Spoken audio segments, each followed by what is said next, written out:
بسم الله الرحمن الرحيم اعوذ باللہ من الشیطان الرجیم بسم اللہ الرحمن الرحیم۔ سورہ ہجر شروع ہوئی ہے، یہ بھی مکی سورہ ہے۔ شروع میں جب ہم قرآن مجید شروع کیے، سورہ فاتحہ مکی سورہ، اس کے بعد سورہ بقرہ، سورہ آل عمران، سورہ نساء، سورہ مائدہ، یہ مدنی صورتیں۔ بیچ میں دو پھر مکی صورتیں آئی ہیں، سورہ انعام اور اعراف، اور اس کے بعد پھر سورہ انفال اور توبہ، یہ مدنی صورتیں۔ اور اس کے بعد سے سورہ یونس سے لے کر سورہ یونس، سورہ ہود، سورہ یوسف، سورہ رعد، سورہ ابراہیم، یہ سورہ ہجر اب تک ہم آ گئے ہیں۔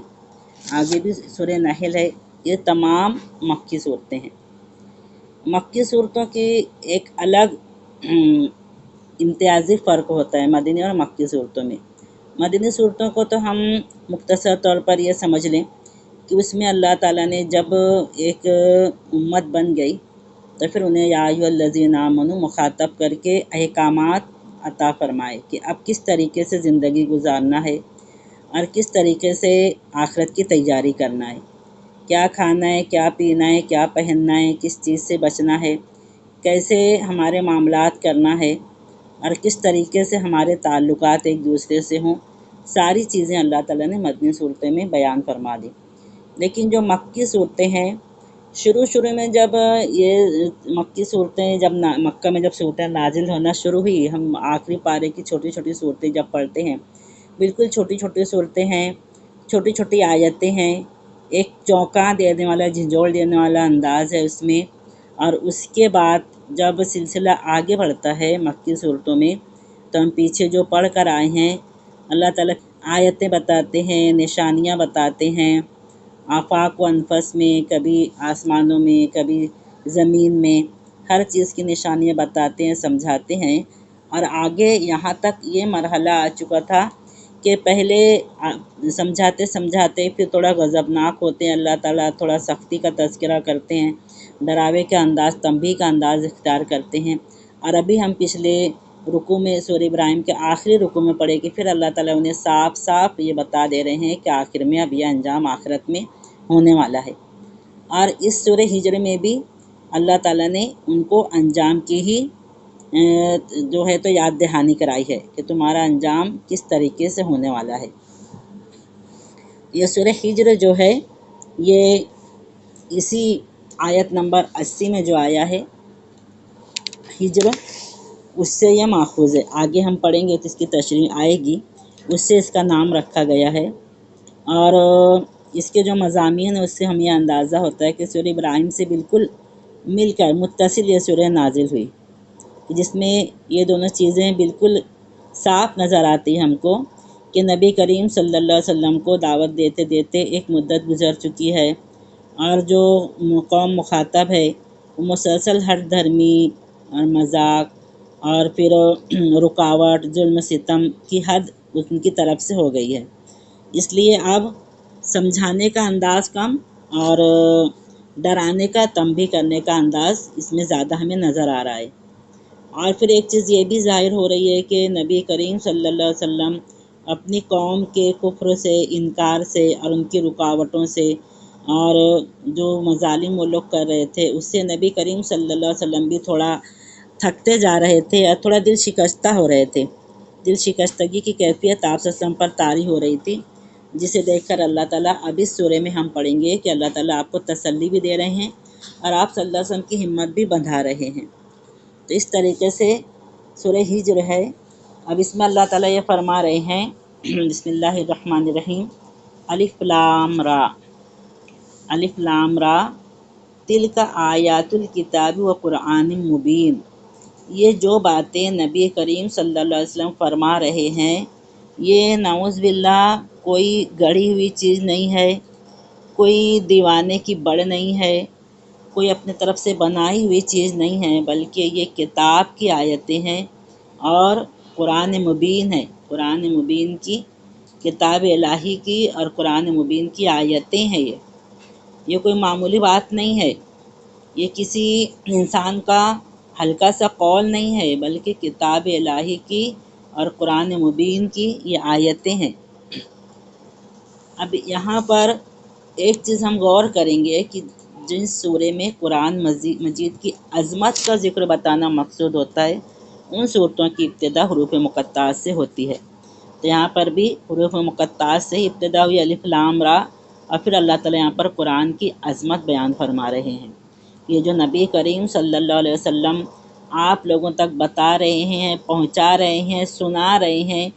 تلاوت فرما رہے ہیں اور سمجھانے کی کوشش کر رہے ہیں، یہ کسی انسان کا کلام نہیں ہے، یہ نعوذ باللہ کوئی بناوٹی چیز نہیں ہے، بلکہ کتاب الہی کی اور قرآن مبین کی آیتیں ہیں۔ اب آگے اللہ تعالیٰ فرما رہے ہیں ربما یود الذین کفروا لو کانوا مسلمین، یعنی بعید نہیں کہ ایک وقت ایسا آئے گا کہ جب وہی لوگ جنہوں نے آج اسلام کی دعوت سے انکار کر دیا، اسے قبول کرنے سے انکار کر دیا، یہ کہیں گے، پچھتا کر کہیں گے۔ لو کا لفظ جو ہوتا ہے پچھتانے کے لیے آتا ہے، یہ لوگ پچھتا کر کہیں گے کہ لو کانوا مسلمین، کاش کہ ہم بھی مسلمان ہوتے، ہم بھی فرما بردار ہوتے، ہم نے اس کتاب الہی کو مان لیا ہوتا، ہم بھی رسولوں کی بات کو مان لیتے، یہ پچھتا کر کہیں گے۔ جب وہ لوگ انبیاء کرام کا اچھا انجام دیکھیں گے اور تمام صدیقین، صالحین، شہداء لوگوں کی فضیلت وہ اپنی نظروں سے اپنی آنکھوں سے دیکھ لیں گے، اور خود جب وہ ابھی پچھلے رکوع کے مطابق جب وہ زنجیروں میں جکڑے ہوئے ہوں گے، تارکول کا لباس پہنے ہوئے ہوں گے اور شعلے ان کے چہرے پر بھی پورا چھا جا رہے ہوں گے، تو ایسے وقت میں ان کے لیے یہ جملہ کہنے سے وہ کوئی چارہ ہی نہیں ہوگا کہ لو کانوا مسلمین، کاش کہ ہم بھی دنیا میں اس نبی کی بات کو مان لیے ہوتے، ایمان لے آئے ہوتے اور ان کی اطاعت و فرما برداری قبول کر لیتے، لو کانوا مسلمین۔ ذرہم، اللہ تعالیٰ فرما رہے ہیں کہ چھوڑ دو انہیں، یاکلوا یتمتعوا، ہے نا۔ دیکھو ہم بھی، ہمارا بھی یہ حال ہوتا ہے دنیا میں، ہم کسی بھی بچوں کو ہی یا کسی کو بھی سمجھاتے ہیں کہ، اور بہت زیادہ سمجھانے کے بعد جب وہ ماننے کے لیے تیار نہیں ہوتے، ہم بولتے جان دو، چھوڑ دو ان کے حال پر۔ تو اللہ تعالیٰ بھی یہاں پر فرما رہے ہیں کہ ذرہم یاکلوا یتمتعوا، چھوڑ دو انہیں، وہ کھائے پیے اور دنیا کی زندگی سے فائدہ اٹھائیں، ویلہہم العمل، اور ان کی جھوٹی آرزویں انہیں دھوکے میں رکھیں۔ ایک انسان دیکھو پوری زندگی موت تک کے اپنے آپ کو جھوٹی امیدیں دلاتا ہے، کیا کہ ابھی بہت زندگی پڑی ہوئی ہے، ابھی تو بہت وقت ہے، ابھی ہم اپنی منمانی کر لیں، ابھی ہم زندگی کو انجوائے کر لیں، بعد میں پھر اللہ اللہ کر لیں گے، نعوذ باللہ۔ دنیا میں پڑے رہتے ہیں، دنیا میں لگے رہتے ہیں، دنیاوی زندگی میں مگن، یلہہم العمل، ان کی جو جھوٹی آرزویں ہیں انسان کو دھوکے میں مبتلا رکھتی ہیں۔ فسوف یعلمون، لیکن کچھ ہی عرصے بعد انہیں سمجھ میں آ جائے گا، تھوڑے دنوں بعد انہیں سمجھ میں آ جائے گا۔ وما اہلکنا من قریۃ الا ولہا کتاب معلوم، اور ہم نے کسی بھی گاؤں کو، کسی بھی بستی کو ایسے ہی ہلاک نہیں کیا مگر اس کے لیے خاص مہلت عمل لکھی جا چکی تھی۔ پیچھے ہم نے جتنی بھی قوم کے حالات پڑھے، قوم عاد، قوم سمود، قوم شعیب، قوم نوح، ان تمام کو اللہ تعالیٰ نے بغیر کسی پلاننگ کے نہیں ہلاک کیا۔ ہر قوم کے لیے اللہ تعالیٰ بتا رہے ہیں کہ ایک مدت، کتاب معلوم، ایک مقررہ مدت لکھ دی جاتی تھی کہ اتنی مدت تک اسے موقع دیا جائے گا، انہیں سنبھلنے کا، سمجھنے کا، ایمان لانے کا انہیں موقع دیا جائے گا، اس کے بعد اگر یہ لوگ نہیں ایمان لاتے تو پھر ان پر عذاب آئے گا۔ تو یہ لوگ جو عذاب کا مطالبہ کرتے تھے، اس کے جواب میں یہ فرما رہے ہیں کہ کسی بھی امت کو، کسی بھی بستی کو ہم نے یوں ہی ہلاک نہیں کیا مگر اس کے لیے ایک مقررہ وقت معلوم تھا، خاص مہلت عمل اس کے لیے لکھی جاتی تھی۔ مطلب یہ بتا رہے ہیں کہ یہ جو کافرین ہیں، مشرکین ہیں، یہ غلط فہمی میں پڑے ہوئے ہیں کہ یہ نبی کریم صلی اللہ علیہ وسلم کے ساتھ ان کو جھٹلا رہے ہیں، ان کا مذاق اڑا رہے ہیں اور انہیں طرح طرح سے الزام لگا رہے ہیں۔ تو یہ جو طریقہ انہوں نے اختیار کر رکھا ہے، اس پر انہیں سزا نہیں دی جاتی، اور اس پر وہ لوگ اور زیادہ اپنی روش میں آگے بڑھ جاتے ہیں کہ ہم تو کچھ بھی کر رہے ہیں، نبی ہیں، ہم انہیں ستا رہے ہیں، پریشان کر رہے ہیں، ہمیں تو سزا ہی نہیں مل رہی ہے۔ تو اللہ تعالیٰ بتا رہے ہیں کہ ہمارا یہ قاعدہ نہیں ہے کہ ہم کسی بھی قوم کو کبھی بھی ہلاک کر دیں یا شروع میں ہی انہیں ہلاک کر دیں، بلکہ ان کو سننے، سمجھنے، سنبھلنے کے لیے اتنی مہلت دی جاتی ہے، اور اس حد تک ان کی شرارتوں اور ان کی تمام برائیوں کے باوجود بھی پورے صبر تحمل کے ساتھ اللہ تعالیٰ انہیں اپنی منمانی کرنے کا موقع عطا فرماتے رہتے ہیں۔ جب تک یہ مہلت باقی رہتی ہے، جب تک اللہ تعالیٰ کی مقرر کی ہوئی حد جب تک آ نہیں جاتی، جب تک انہیں اللہ تعالیٰ ڈھیل دیتے رہتے ہیں۔ تو کوئی یہ نہ سمجھے کہ ہم اتنے سالوں سے نبی کو جھٹلا رہے ہیں، ان کے ماننے والوں کو ستا رہے ہیں، پریشان کر رہے ہیں، ہم پر اللہ کا عذاب کیوں نہیں آتا۔ اللہ تعالیٰ کے یہاں ہر کام پلاننگ سے ہوتا ہے، ہر کام کے لیے ایک وقت مقرر ہوتا ہے۔ ما تسبق امتن، ہے نا، اجلہا وما یستاخرون، تو کوئی بھی امت اس کی مدت سے پہلے نہ ہلاک ہو سکتی ہے نہ اس کے بعد، جو مقررہ وقت ہے پھر اس وقت پر اس کی ہلاکت یقینی ہے۔ وَقَالُوا يَا أَيُّهَا الَّذِي نُزِّلَ عَلَيْهِ الذِّكْرُ إِنَّكَ لَمَجْنُونٌ، اور یہ لوگ کہتے ہیں کہ اے وہ شخص جس پر یہ ذکر نازل ہو رہا ہے، یہ قرآن مجید نازل ہو رہا ہے، نعوذ باللہ تو یقیناً ایک دیوانہ ہے، نعوذ باللہ ثم نعوذ باللہ۔ وہی ذات گرامی نبی کریم صلی اللہ علیہ وسلم کی، جنہیں یہ لوگ 40 سال تک صادق امین کہہ رہے تھے، آج اچانک انہیں مجنون نظر آنے لگے۔ یہ ان کی سراسر جو ہے تو ہٹ دھرمی تھی کہ وہی شخص جن کی شرافت کے یہ لوگ قائل تھے، جن کی بلند اخلاقی کے یہ لوگ قائل تھے، جن کی صداقت امانت کے یہ لوگ قسمیں کھاتے تھے، اگر اللہ تعالیٰ کی طرف سے ایک نصیحت لے کر حاضر ہوئے ہیں تو نعوذ باللہ انک لمجنون کہا جا رہا ہے۔ اب یہ بھی کہہ رہے ہیں لو ما تاتینا بالملائکۃ ان کنت من الصادقین، تم ہمارے پاس کوئی فرشتہ کیوں نہیں لے آتے اگر تم سچوں میں سے ہو، ہے نا۔ کتنی بار یہ لوگ یہ بات لے آئے ہیں۔ اس کے جواب میں اللہ تعالیٰ فرما رہے ہیں ما ننزل الملائکۃ الا بالحق، ہم فرشتوں کو نہیں نازل کرتے مگر حق کے ساتھ۔ ایسا نہیں ہے کہ جب یہ لوگ مطالبہ کریں فرشتے اتار دیے جائیں۔ فرشتے نعوذ باللہ کوئی تماشا دکھانے کے لیے تو نہیں آتے کہ جب بھی کسی قوم نے کہا کہ بلاؤ فرشتوں کو اور فوراً وہ حاضر ہوں گے۔ فرشتے کوئی اتنی معمولی چیز نہیں ہے، اللہ تعالیٰ کے کارندے ہیں، اللہ تعالیٰ کے لگائے ہوئے کاموں میں وہ مقرر ہیں، لگے ہوئے ہیں۔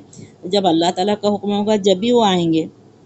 اور فرشتے اس مقصد کے لیے بھی کبھی نہیں بھیجے گئے کہ وہ آ کے لوگوں کو حقیقت بتائیں۔ جب نبی بھیج دیے گئے، تعلیمات بھیج دی گئیں، نشانیاں بھیج دی گئیں، تو پھر فرشتے بھیجنے کی کوئی ضرورت ہی باقی ہے۔ وہ غیب کے پردے کو ہٹا کر لوگوں کو ساری چیزیں بتائیں گے نہیں، دکھائیں گے نہیں۔ اگر ایسا ہی کرنا ہوتا تو پھر اللہ تعالیٰ رسولوں کو نہیں بھیجتے اور غیب کی چیزیں سب کے سامنے ظاہر کر کے سب کو مومن بنا دیتے۔ فرشتوں کو بھیجنے کا وقت اللہ تعالیٰ فرما رہے ہیں کہ لوما تاتینا بالملائکۃ ما ننزل الملائکۃ الا بالحق، ہم تو فرشتوں کو کوئی حق کے وقت ہی، صحیح فیصلے کے وقت ہی نازل کرتے ہیں۔ مطلب وہ آخری وقت ہوتا ہے جب کسی قوم کا فیصلہ چکا دینے کا ارادہ کر لیا جاتا ہے، اور اسی وقت فرشتے نازل ہوتے ہیں۔ ایمان لانے کی جتنی بھی مہلت ہے اس وقت تک ہے جب تک کہ حقیقت سامنے نہیں آ جاتی، اور حقیقت جیسے ہی سامنے آ جائے گی تو اس کے بعد پھر ایمان لانے کا سوال نہیں پیدا ہوتا۔ تو جو حق کے ساتھ اترتے ہیں اس کا مطلب یہ ہے کہ وہ حق لے کر اترتے ہیں، یعنی اس لیے آتے ہیں کہ پھر اب جو غلط چیزیں ہیں، باطل چیزیں، انہیں مٹا دیں اور حق کو اس کی جگہ قائم کر دیں۔ یا دوسرے الفاظ میں ہم یہ سمجھیں کہ اللہ تعالیٰ کا ہی فیصلہ لے کر آتے ہیں اور اسے نافذ کر کے ہی چھوڑتے ہیں۔ پھر ایسے بات پر فرشتے نہیں اتارے جاتے۔ انا نحن نزلنا الذکر وانا لہ لحافظون، اب جو اوپر ان لوگوں نے کہا تھا کہ یا ایھا الذی نزل علیہ الذکر انک لمجنون، کہ وہ انسان جس پر یہ نصیحت، یہ ذکر نازل کیا جا رہا ہے، نعوذ باللہ تم مجنون ہو، تو اللہ تعالیٰ اس کے جواب میں فرما رہے ہیں کہ اس ذکر کو ہم نے نازل کیا ہے۔ یہ نعوذ باللہ کسی مجنون کی طرف سے نہیں ہے، کسی انسان کی طرف سے نہیں ہے۔ یہ ذکر، یہ نصیحت، یہ قرآن، یہ آیتیں، یہ تعلیمات، یہ تمام احکامات یہ ہم نے نازل کی ہے، وَإِنَّا لَهُ لَحَافِظُونَ، اور ہم ہی اس کی حفاظت کرنے والے ہیں۔ یہ قرآن مجید کے بارے میں اللہ تعالیٰ نے ارشاد فرمایا، اور یہ قرآن مجید کی حفاظت کا ذمہ بھی اللہ تعالیٰ نے ہی لیا ہے، جو آج تک ہمارے پاس یہ 1500 صدیاں گزر جانے کے بعد، 1500 صدیاں 1500 سال گزر جانے کے بعد، 15 صدیاں گزر جانے کے بعد، 14 صدیاں بھی گزر جانے کے بعد، یہ بالکل زیر زبر پیش میں بھی اس میں تبدیلی نہیں ہوئی ہے۔ یہ اللہ تعالیٰ نے اس کی حفاظت کا ذمہ لیا ہے۔ وَلَقَدْ أَرْسَلْنَا مِن قَبْلِكَ فِي شِيَعِ الْأَوَّلِينَ، اے نبی صلی اللہ علیہ وسلم، ہم نے تم سے پہلے بھی بہت سی گزر ہوئی قوموں میں رسول بھیجے ہیں۔ وَمَا يَأْتِيهِم مِّن رَّسُولٍ إِلَّا كَانُوا بِهِ يَسْتَهْزِئُونَ، اور کبھی بھی ایسا نہیں ہوا